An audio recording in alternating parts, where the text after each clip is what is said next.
जंगलों में गई, वो शेड्यूल ट्राइब के लोग कहलाए। 18 और 5 23% आरक्षण की व्यवस्था बाबा साहब डॉक्टर अम्बेडकर ने 1928 से 32 के दरमियान वो टीम लागू हुई, हमें आरक्षण मिल गया। बाबा साहब डॉक्टर अम्बेडकर का हृदय कितना विशाल था। बाबा साहब डॉक्टर अम्बेडकर को जब भारत का संविधान लिखने का अवसर प्राप्त हुआ, बाबा साहब जीवन पर्यंत संघर्ष करते रहे और संघर्ष करने के बाद जब बाबा साहब डॉक्टर अम्बेडकर को भारत का संविधान लिखने का अवसर प्राप्त हुआ, भारत के संविधान में 2 वर्ष 11 महीना 18 दिन भारत के संविधान को लिखने में लगा। 2 वर्ष 11 महीना 18 दिन में भारत का संविधान लिखा और संविधान लिखने के बाद यहां तक ही नहीं, बाबा साहब डॉक्टर अम्बेडकर 26 नवंबर 1949 को तत्कालीन राष्ट्रपति राजेंद्र प्रसाद जी के हाथों में भारत का संविधान समर्पित करने के बाद बाबा साहब डॉक्टर अम्बेडकर जब अपने घर आए, डबक चाल में जहां बाबा साहब डॉक्टर अम्बेडकर रहते थे, बाबा साहब डॉक्टर अम्बेडकर बड़ा प्रसन्न थे।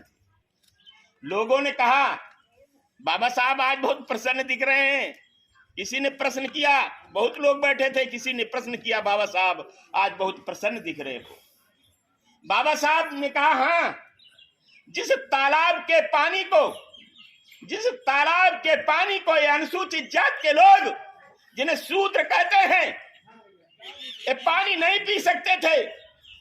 कुत्ता, बिल्ली, जानवर, घोड़े, गधे उस तालाब का पानी पी सकते थे, जहां ये पानी उस तालाब का भी पानी नहीं पी सकते थे। बाबा साहब डॉक्टर अम्बेडकर ने महागांव तालाब का आंदोलन करना पड़ा। मंदिर में जाने के लिए कालाराम मंदिर का आंदोलन करना पड़ा। बाबा साहब डॉक्टर अम्बेडकर बहुत प्रसन्न थे, तो बाबा साहब डॉक्टर अम्बेडकर ने कहा, आज मैंने संविधान लागू कर दिया है और संविधान के पैरा 17 में मैंने छुआछूत को खत्म करने का, पैरा 17 में मैंने छुआछूत को खत्म करने का काम किया है। और आज मैंने वो वोट का अधिकार दिया। वोट का अधिकार किसे था? जो बहुत बड़ा जिम्मेदार होता, 250 बीघे का जिम्मेदार होता। वोट का अधिकार उसे था जो बीए पास होता। वोट का अधिकार उसे था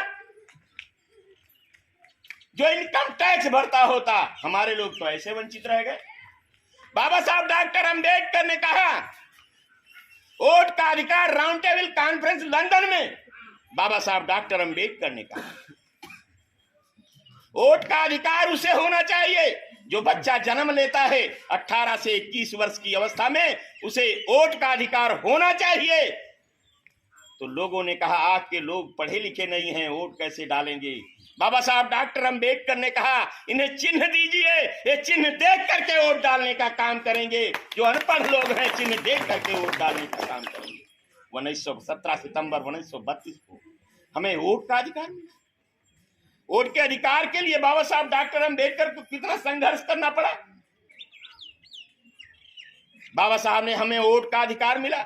बाबा साहब जब अम्बेडकर खुश हुए, लोगों ने पूछा, बाबा साहब डॉक्टर अम्बेडकर ने कहा, मैंने भारत के संविधान में 1 वोट 1 वैल्यू, राजा के वोट की, रानी के राजा और रानी के वोट की कीमत और मेहतरानी के वोट की कीमत मैंने समान करने का काम किया है। 1 वोट 1 वैल्यू मैंने करने का काम किया है। और मैंने आज उस रानी के पेट का ऑपरेशन कर दिया। राजा रानी के पेट से नहीं पैदा होगा, राजा बैलेट बॉक्स से पैदा होगा। बात बाबा साहब डॉक्टर अम्बेडकर ने कही। कहा, और जाओ अपनी दीवारों पर लिख लो, एक दिन तुम यहाँ के शासक बनोगे। उस समय हमारे दीवारें भी नहीं हुआ करती, लेकिन अभी हमारे लोग तैयार नहीं हुए हैं। बाबा साहब डॉक्टर अम्बेडकर हमारे बीच से चले गए। और यहां तक ही नहीं, बाबा साहब डॉक्टर अम्बेडकर हमारे बीच से चले गए 6 दिसंबर 1956 को। बाबा साहब डॉक्टर अम्बेडकर ने अपने अंतिम समय में कहा था, मैं जिस कारवे को यहां तक खींच कर लाया हूं, बेहद मुसीबतों और तकलीफों को झेल कर लाया हूं। मेरे अनुयायियों, यदि इसे आप आगे ना बढ़ा सकना, इसे पीछे मत जाना। उस कारवे की जिम्मेदारी बाबा साहब डॉक्टर अम्बेडकर 18 मार्च 1956 दिल्ली के रामलीला मैदान में बोल रहे थे और बोलते बोलते उनके आंखों में आंसू आ गए। उन्होंने कहा, मुझे तो पढ़े लिखे लोगों ने धोखा दिया। आज वो मेरी संतानें बोगस और नालायक निकल गई, जिनके लिए मैंने अपने परिवार को नहीं देखा, बच्चों को नहीं देखा। आज वो आईएएस बन गए, वो पीसीएस बन गए, अधिकारी बन गए, एमएलए बन गए, एमपी बन गए, मंत्री बन गए। वो मेरी संतानें बोगस और नालायक निकल गई। बाबा साहब डॉक्टर अंबेडकर रो पड़े। बाबा साहब अंबेडकर रो पड़े। 6 दिसंबर 1956 को बाबा साहब हमारे बीच से चले गए। 15 मार्च 1934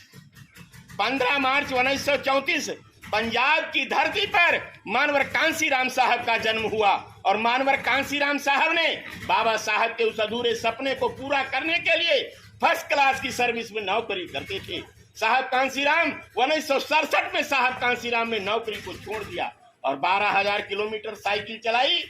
हमारे लोग जब नीला झंडा लगा करके गांव में निकलते थे, हाथी वाला नीला झंडा लगा करके निकलते थे, तो लोग कहते थे यार चमारो कसिया प्रधानमंत्री मुख्यमंत्री बने। कहते थे कि नहीं कहते? ये कहते थे। मानवर कांसीराम साहब ने, बाबा साहब तो रो पड़े, लेकिन मानवर कांसीराम साहब ने सोचने में देर नहीं की। बाबा साहब ने जो कहा था शिक्षित बनो, संगठित रहो और संघर्ष करो, शिक्षित